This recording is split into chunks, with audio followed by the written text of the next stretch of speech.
Okay, y'all know I had to do something a little different with my hair today because this novella is different from every other book in the series. Am I right? Am I wrong? Bum, bum, da da da da da, bum, bum, da. Hey guys, what's up and welcome back to the Roomies Digest. My name's Christine and in today's video we are going to be doing the fourth installment of our book talk series. So continuing on with this series, we are going to be talking about the fourth book in the ACOTAR series, which is actually technically a novella. And because of that, a lot of people have the question of whether or not they actually need to read this fourth book in the series, or if they can just continue on to the next 600, 700 page book. If you click the link in today's video, you know that we are talking about A Court of Frost and Starlight. And that, of course, is the fourth book in the ACOTAR series. This book rings in at 229 pages, which is the smallest book in the ACOTAR series, and of course is classified as a novella, which basically means nothing crazy cuckoo happens, like an extra deleted scene from the series. Now, this book does take place after the third book in the series, A Court of Wings and Ruin, and features a couple of points of view. So we get Feyre.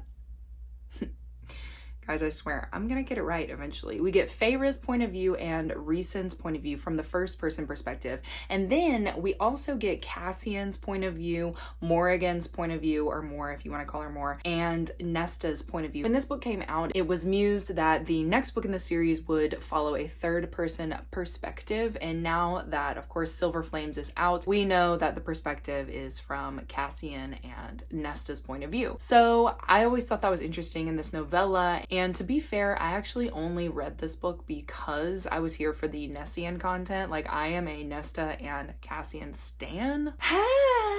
Okay, you guys already know. And I kind of found myself speeding through the Feyre and Rhysand perspectives. I just kind of was over them by this point. To tell you guys, I actually rated this a 3 stars. And to be fair, I think that is a really good rating for this book just because there's not really much going on. Like, the whole reason why I even read this book is for the Nessian content, and there's not a lot of that going on in this book. It's basically just Feyre and Rhysand, their points of view, and it just seemed a little redundant, like a little repetitive. I don't know, I really didn't need to see Valeris through their eyes, if that makes sense. Like, I just wasn't interested in it. So it had me kind of skipping pages in the reread that I just did, because obviously if you guys have been following this channel, you know that I have been rereading this whole entire series, and I just was not here for Rhysand and Feyre, you know? I was here for Nessian, and that's my truth. So I think my advice in this book is, if you are a Nessian fan, then find those chapters that they are interacting and together and read them, because I love everything about them. So of course I'm gonna say read it. But did we necessarily need the Feyre and Rhysand content? Not really. Now, I will say that it was really nice to see Valeris in the winter solstice, because that's when this book takes place. There's snow on the ground. Like, the setting, of course, is beautiful because, as we all know, Sarah J. Maas can really just tell a tale with the setting. And it does give us a little bit of a check-in with each of the other side characters. So, like, it wasn't horrible. It's not the worst thing in the world, but did we need it? If we're gonna categorize it, it really is like an extra scene, extra little tidbit. And 229 pages is nothing. You can literally knock this out in a couple of hours. Things I did like about it, of course, the setting, because Sarah J. Maas does such a great job of painting a picture in your mind of where they are and where things are happening. Of course, you know, we get to check in with the other side characters.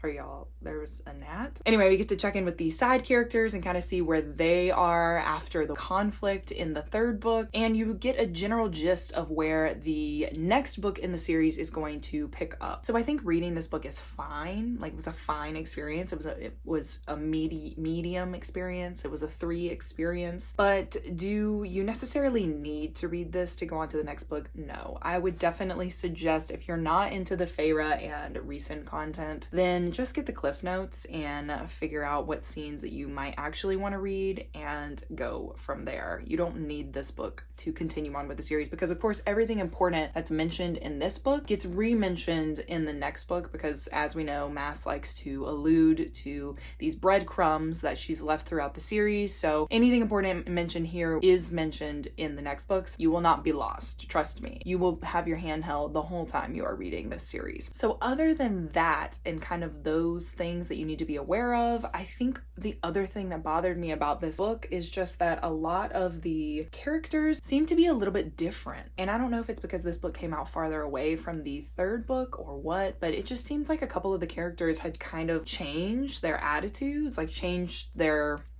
way of being, and I just kind of like didn't like that because we left off the third book with everybody kind of having their own way about things, and then in this book it kind of seems like it flip-flopped, and like some people who you knew were always going to be this way ended up being this way. Some people that you thought were strong ended up being weak. It was just really strange. So I didn't particularly like that in this book. So it was an interesting reread, if I do say so myself. So all in all, this is a quick and short read. You can definitely knock this out in one sitting. You do get the point of views from a couple of different characters. Quite frankly, the one storyline that I'm over is Feyre, and I will keep reading these books about her, but I'm quite frankly over it. If you are interested in those extra like Nessian scenes, then you might want to take a look at this book and figure out where they are and read them. I would definitely suggest that because it of course gives you a little bit of background into their relationship and their characters, but definitely just be warned, it's probably not what you're looking for. Let me say that again.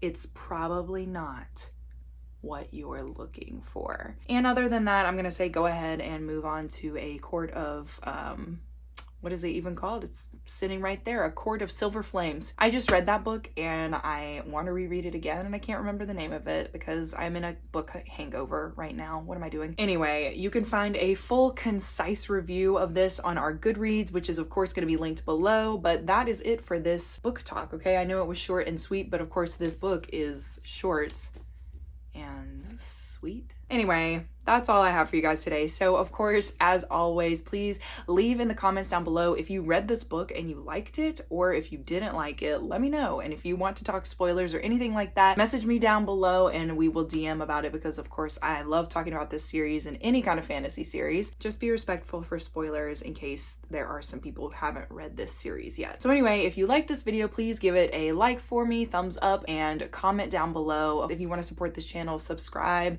turn on that notification bell, and let me and Monique know which books you would like us to do a book talk about because of course, as always, it's only me today, but Monique will be doing book talks in the future. So anyway, until next video, I will see you guys next time.